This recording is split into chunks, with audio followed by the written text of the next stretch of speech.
What's up, family, and welcome to episode 10. Y'all, we've been rocking strong for 9 episodes already.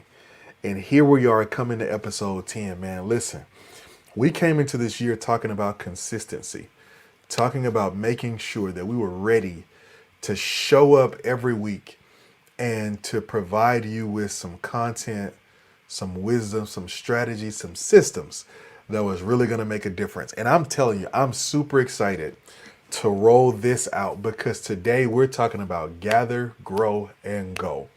As it is with any business, with any endeavor, with any company, with anything you do, you're always learning and you're evolving to understand what people need and how you can best serve the people that you're called to.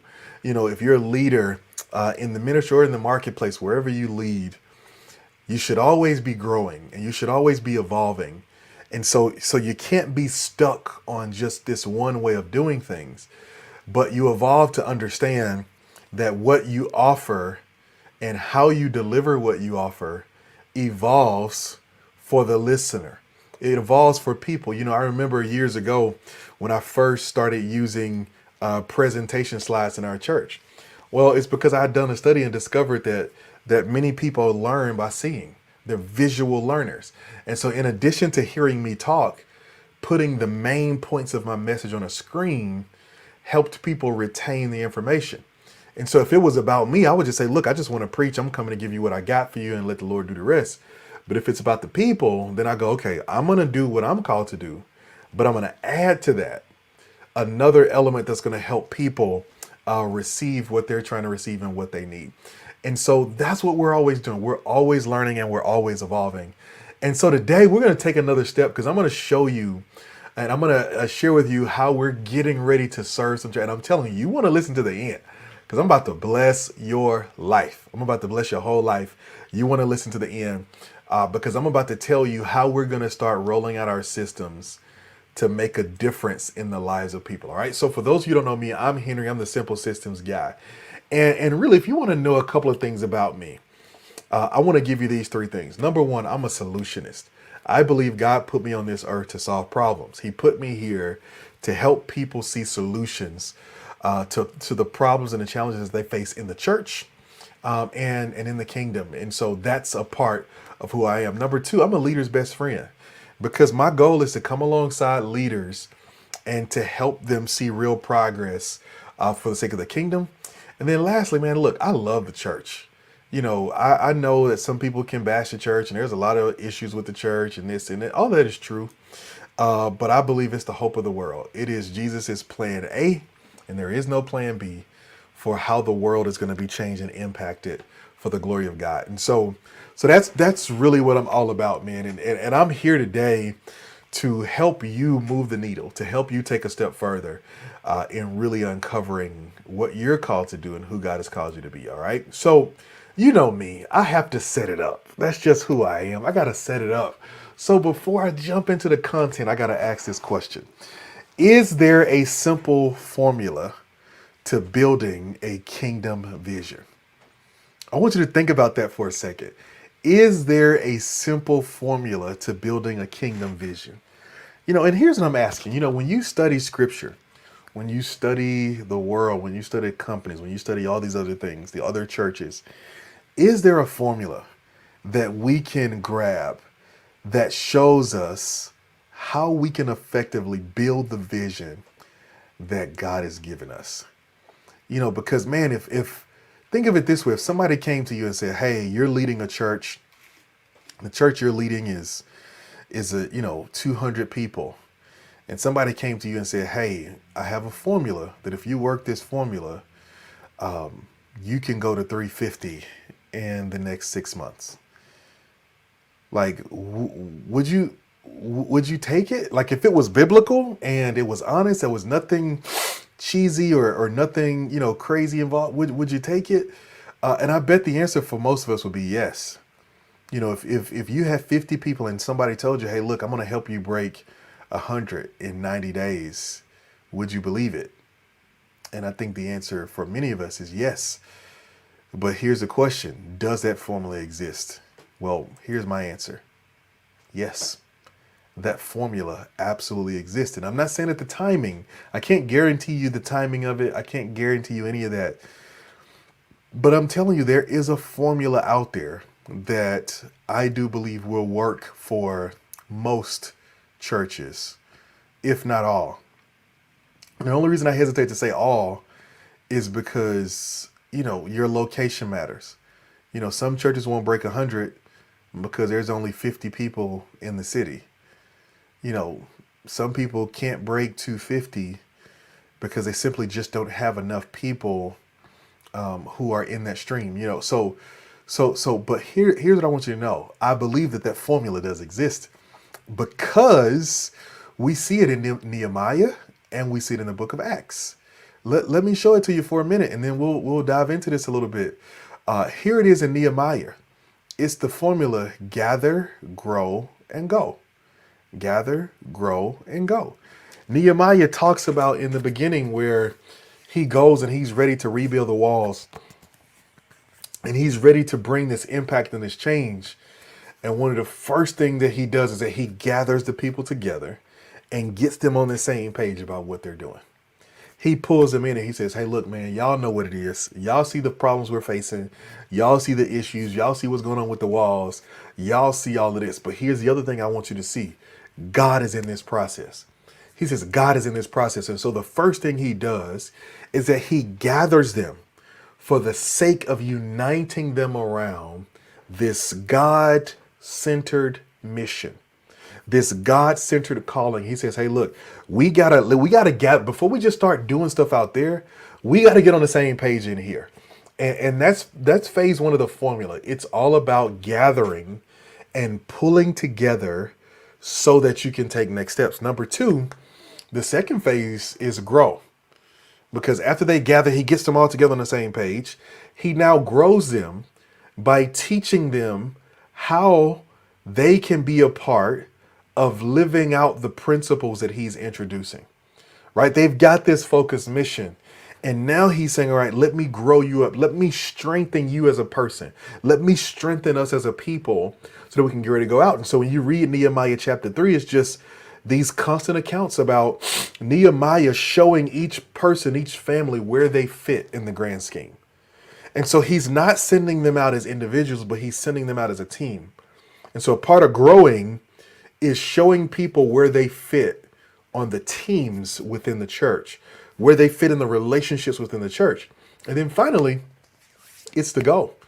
Nehemiah comes out, and after he rebuilds the wall, he really now moves into his real focus and his real purpose, which is rebuilding the culture, rebuilding the community, rebuilding all of that. And so he starts to set these social reforms in place, but he sends them out through the people. He says, now that you've gathered, you've grown, now it's your responsibility to go out and to live it and thus expand the vision, the culture of this God-centered mission even more. And when you look at it, that's the formula. It's gather, grow, and go. That's the formula for the church, is to gather, get on the same page internally, to grow, to raise up the people who have come and put them in relationships, put them in the right space, and then to go release them to their fullest potential in ministry and in the marketplace, to go out into the world and make a difference. That's it. So don't just take it there. Let's keep going, because that's in Nehemiah. Let me show it to you in Acts. In Acts chapter 1, verse 8, Jesus says to the disciples, you'll receive power when the Holy Spirit comes upon you. In essence, Jesus is passing on the mission for which he gave his life. He's passing it on to the disciples. And he says to them, go to Jerusalem and wait. He says, because you have some knowledge, but I need to get y'all on the same page.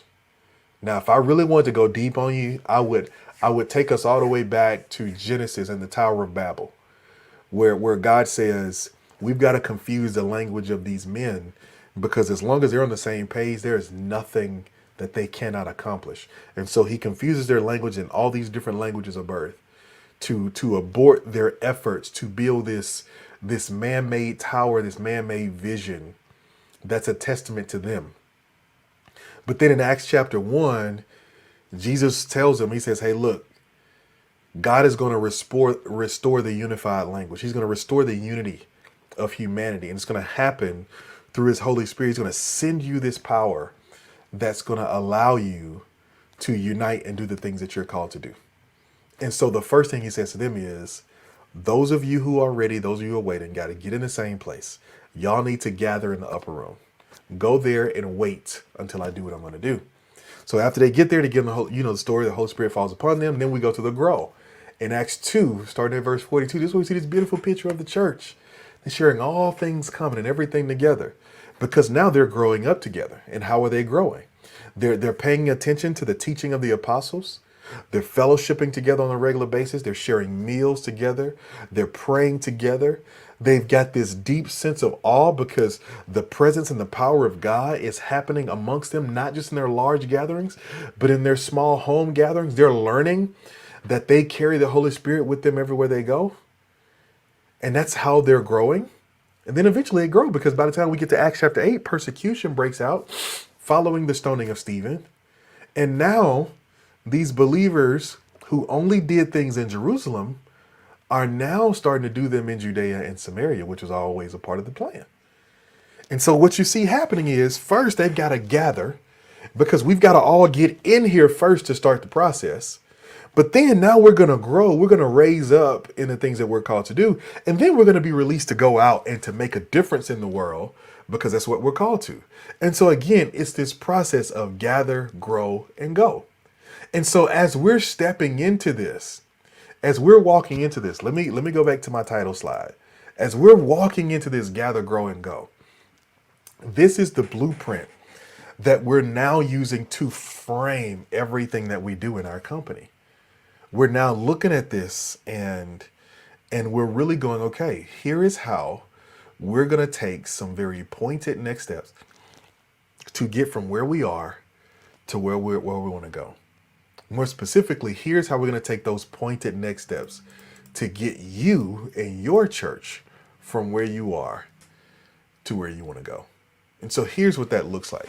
When we talk about gather, what we're saying is that we've got to pull people together so that we can introduce them to the presence and the power of God. That's what God-centered mission is. In the Old Testament, it's a God-centered mission. In the New Testament, it's a Jesus-centered mission. And so this Jesus-centered mission is really about allowing people to experience God for themselves and making sure that we do everything in our power to make that an easy, welcoming, fluid experience. That's what gathering is about. And so as we talk about this, I'm going to give you more on this, but as we talk about gather, this is going to be one tier, one stage of our program. And when you come into the gather tier, what we're saying is we want to help you break 100. And this is the case for most churches. All right. We know that the vast majority of churches in America are under 80 people, 70 people. And so what we're saying is that we're going to help you break the 100 barrier, because we're going to make sure that you have the systems that you need to do that. We're going to talk about what those are in a minute. And then number 2, we're going to move to the grow track, right? So we go from gather to grow. And when we get to grow, now what we're saying is, let's teach people how to fully and faithfully live out their faith in community. So now we're moving to different things where we're saying, okay, yeah, now you're gathered, but how do we make sure that, as it was with the believers in Acts chapter 2, starting at verse 42, that you're taking the right next steps, not just any, but the right next steps. And then finally, stage 3 is to go, where we equip and empower people for expanding ministry. You know, here's the reality. If a church is going to grow, it has to be because the people grew. If the people don't grow, then the church can't grow. And so you need the people to be growing.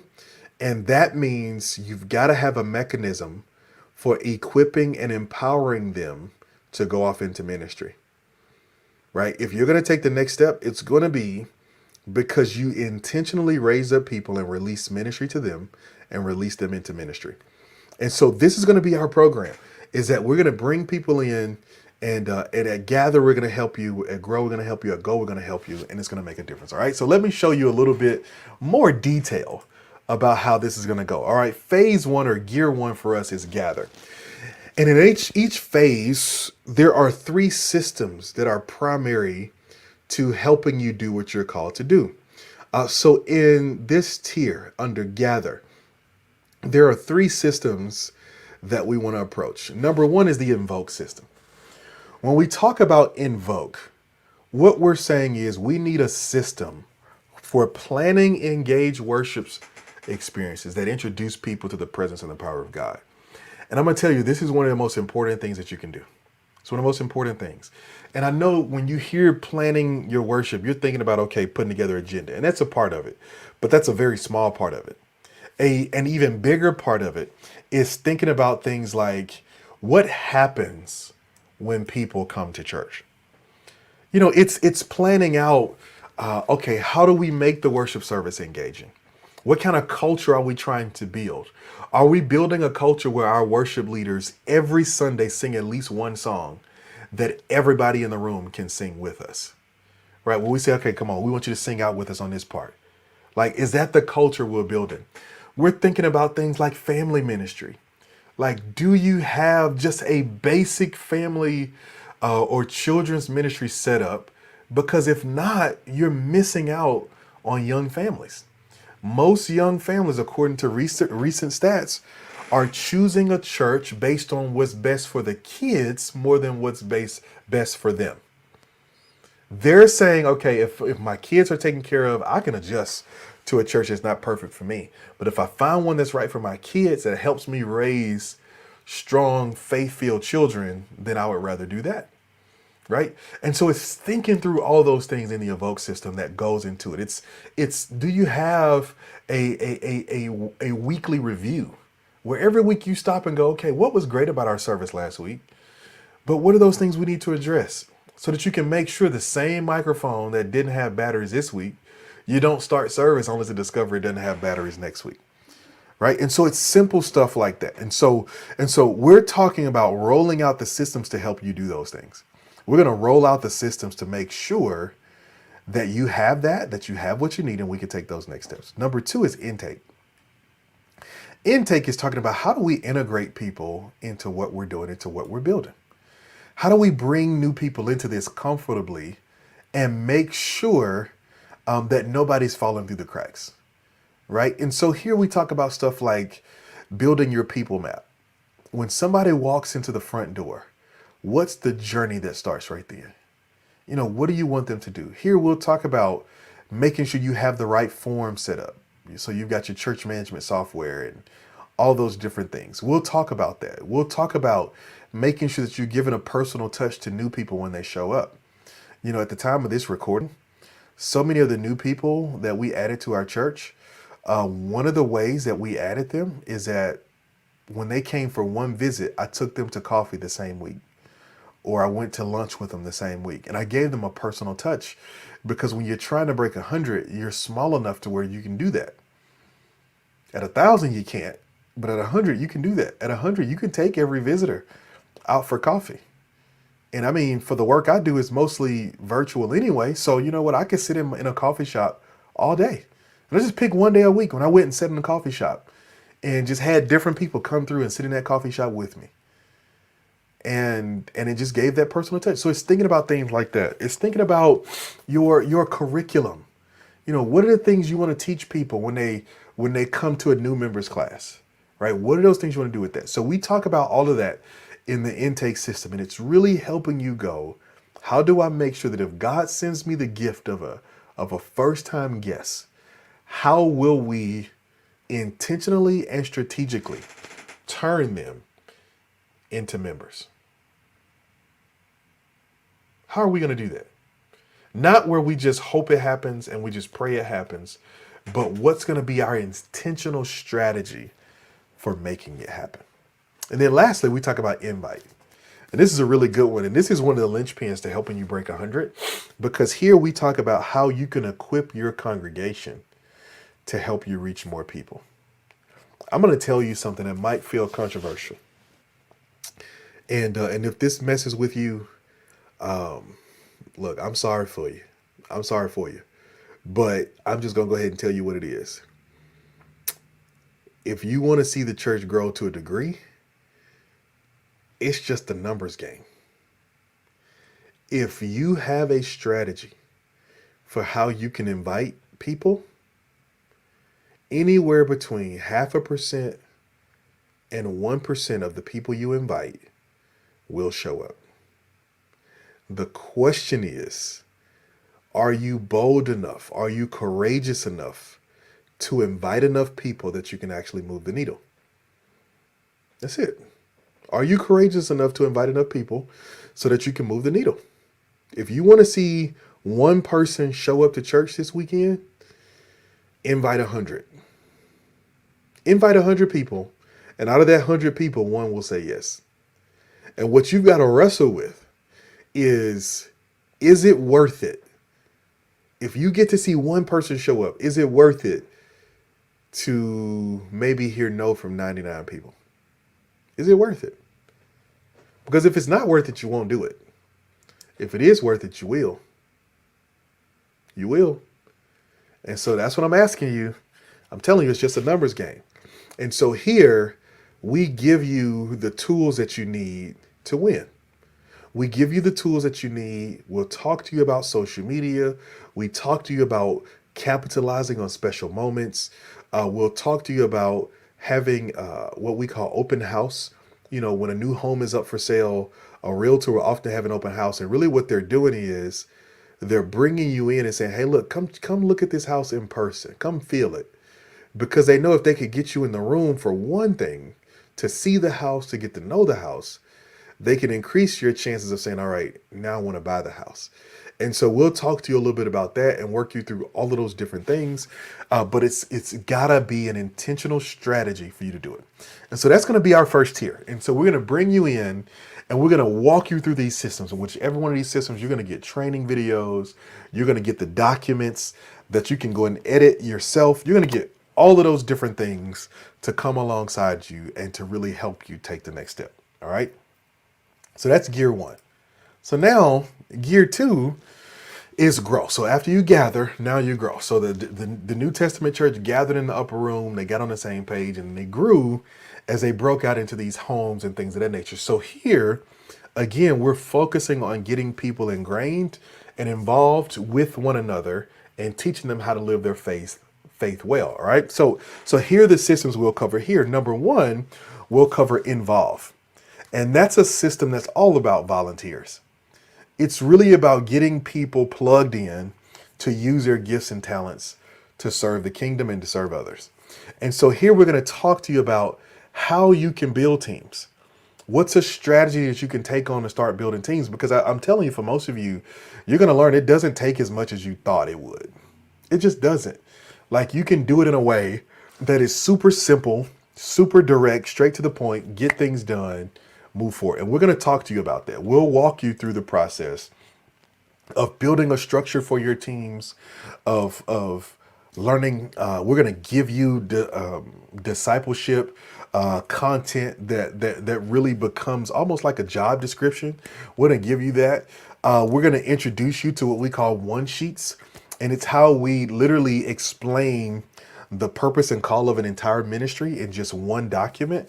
We're going to give you all of those different things. And we're going to show you how you could begin to build that so that you can get more people involved. All right. Because the more people you can get involved in leadership, the faster the church will grow. Because leaders take a different ownership of ministry.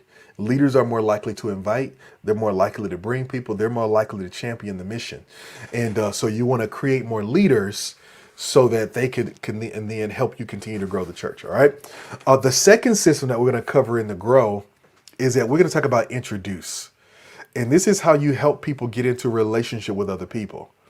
You know, the average person needs to make about 7 friends to be stuck in a church, to really stick. And so we're going to help you do that, whether you do it through small groups or Sunday school or whatever it is. We're going to show you how to do that. So one of the things that we're going to talk about here is what we call handoff mechanisms and markers. And it's basically, you know, how do we make sure that we're watching? How do you track the process of a person showing up one Sunday and being involved in a small group a month later or 2 months later? How do you do that? We're going to show you how you can build handoffs. Like in a relay race, the baton always gets passed to the next runner. And so people need to be passed off like a baton, because it doesn't matter if the people make the lap, right? If the leaders make the lap, if the people that we're passing on don't make the lap, we're disqualified. And so we're going to talk about that. We're going to talk about how we can build those structures in. We're going to talk about how we can do that in a way that really helps us. We're going to walk you through an entire small group launch strategy. We'll walk you through an entire strategy for how you can do that, for how you can make the most of it.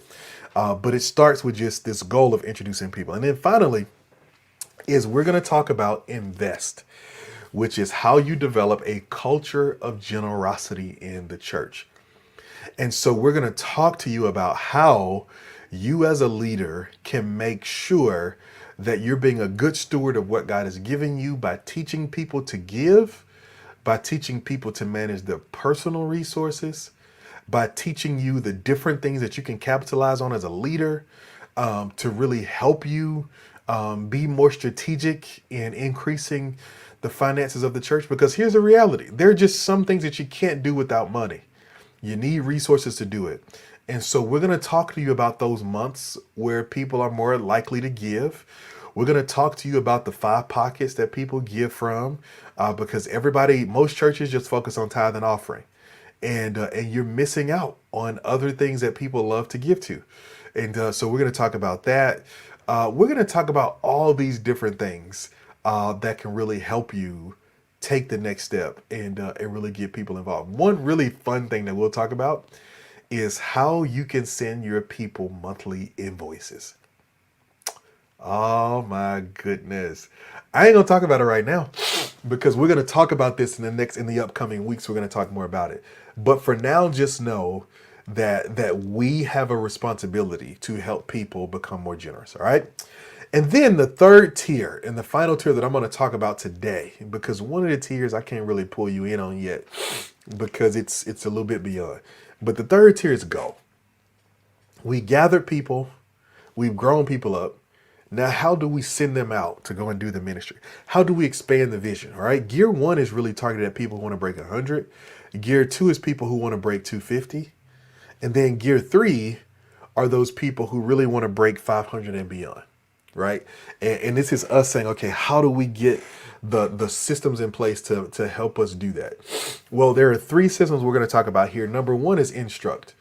In the instruct system, we're really dealing with leadership development. We're dealing with how we'll build leaders, how we will be really intentional about raising up leaders who can really help lead the church. And we're going to cover that. We're going to talk about how you can have a set aside a development day in every week of the calendar. How you build a curriculum that makes leadership development a culture in your church, not just an activity, but a culture. You know, how you can host different opportunities for people to grow and to learn from you, but to learn from other leaders. So you create your own ecosystem of developing leaders and pipelines, and how you can customize all of your forms to help you know where to go find a new leader when you're looking for one. We're going to talk about all of that. That's in your instruct system. But then next we're going to talk about the inspire system, which is really about outreach. Like, how can you begin to build a name for the church and the community that makes people's ears perk up when they hear it? And we're going to talk about that. We're going to talk about embracing the right causes and building the right partnerships and hosting serve days and serve opportunities and how to find the ones that match your church. Too many churches take on serve days that don't match anything else they do, right? They don't match anything else you do. You need to make sure that if you're going to be doing these outreach events, that they need to be targeted at people you can actually get. I'll give you an example. One of the things that I see so much in that I used to see, you don't see it as much. You used to see a lot in churches, that they would have these men's day or women's day events, you know, and stuff like that. And who they would target they would send the invitation to other churches. And so other churches would bring their men to the event, bring their women to the event, and it'd be packed and it'd be great. But here's the issue. They were doing this stuff targeted at people who already had a church. So they're not coming back. And so it feels good that we fellowshipped, but it doesn't help us with reaching new people and really doing outreach to people who need it, because we're targeting people who are already connected. And so instead, what we're going to teach you to do is to think beyond the church world, but beyond the four walls of your church, and to create partnerships with community organizations where you can go out there and serve them in a way that brings them back. Serve them in a way that gives you at least the opportunity for them to see who you are. They may not necessarily come back. I want to be clear about that, because most people from outreach projects don't come to church. But it is you saying to them that this is who we are and showing your heart to the community. Because when you do outreach, you're not necessarily trying to fill up your church with the people that you're doing outreach to, because most of them won't come back. What you're trying to do is tell a story to other leaders in the community who want to be serving the people that you're serving. Oh my goodness. And we'll break that down later, but that's what we'll do. And then finally, the Inform system. With Inform, we're literally talking about how will you communicate effectively to the people that you have in the church. You know, so many of the things that you do don't get well attended because you don't give people enough time to plan for it. You don't give them enough time to plan for it. If you give them enough time to plan for it, they can come. But you gotta give them enough time. You gotta give them enough space. You gotta give them enough things. And so we'll talk about that. We'll talk about some of the things that we're doing. We'll talk about how to tell stories. So many good things happen in your church and people don't know about it. And so we'll talk about how to do that, right? So in that third tier, we're going to talk to you about these three systems. And as you can see, our goal with every one of these tiers is to help you take a next step, all right? So here's a bonus I'm going to give to you. If you click the link in the comments, I'm going to give you the opportunity to be one of our early bird registrations. We are completely redoing the tiers of this. We're completely rolling out this program differently. And by the time you see this, you'll be able to go on our website and look at our homepage and see exactly what is included in each tier, what that looks like, and how you get it done. And I'll say this, with Gear 1, our goal is to help you break 100. And we want to give you all the tools, set up everything. Not necessarily you'll hit the goal, but to get everything set up in less than 90 days. And if you're willing to do the work, I'm telling you it can happen, because I have tried it in the church I'm currently pastoring, and it worked. Nobody else knew I was doing it. That's how cold it was. Nobody else knew I was doing it. And yet we did it, and it worked. And it's still working. And so all I'm saying to you is that if you want to be one of the people to get on the ground level, just until March 30th, I'm literally setting up the coupon just until March 30th. I'm going to put the coupon code down below this video. If you use that coupon code, you can go and sign up, and you can be one of our, a part of our Simple System Society. You can come in, and you can come in for 20% off. And if you come in at that price point, I'm going to lock it in for you forever. It's going to be locked in forever, but only for the people who come in before March 30th, because starting March 30th, it is what it is. All right. And that's where we're going to be. So what I'm giving you the chance to say, I'm ready to plug in. I'm ready to take a next step. I'm ready to get it done. So listen, we are getting ready to change the world, because we're about to roll out our systems. We're about to roll these systems out to the church, to the kingdom, in a way it's going to make a difference. Listen to me. I am convinced that this is one of the ways that God is going to use my life and our business to impact his kingdom for years and years to come. And so I'm giving you an opportunity. I'm inviting you to be a part of it from the very beginning, so that we can see the same thing happen in your church. Whether you're getting ready to start a church, you're a potential church planter, or whether you're somebody who's leading a church that's maybe stuck somewhere, whatever it is, I'm inviting you to come in on the ground level and be a part of what we're doing. We made all of this stuff affordable. We made it where you can reach it. We made it where it's not going to break the bank for anybody. It's going to cost you less than a musician. It's going to cost you less than anything else. This is going to be the cheapest bill you got. But we're doing it because we want to serve the kingdom, and especially those of you who are ready to break 100. If you're ready to break 250 and 500, we got something for you too. And I'm ready to serve you. And that's really where I'm going to spend so much time, is on those of you who are ready to break 250 and break 500. But for those of you who are ready to break 100, you can get started right now. Our new program is going to be live, and the content is going to be rolling out March 15th. So starting in the March 15th, you'll be ready to start, and you'll be ready to start walking through your content as we continue to build out the entire program. But it's up to you. Are you going to take that step? I asked you a question at the very beginning of this, and I want to go back to that. Is there a simple formula to building a kingdom vision? I just showed you the formula. 1 + 1 = 2. Now it's time for you to step up and say, you know what? I'm ready to do it. I'm ready to be a part. So listen, the ball is in your court. I'm going to be looking forward to seeing your name come across my email telling me that you signed up and that you're ready to take a next step. Until then, keep the gears turning.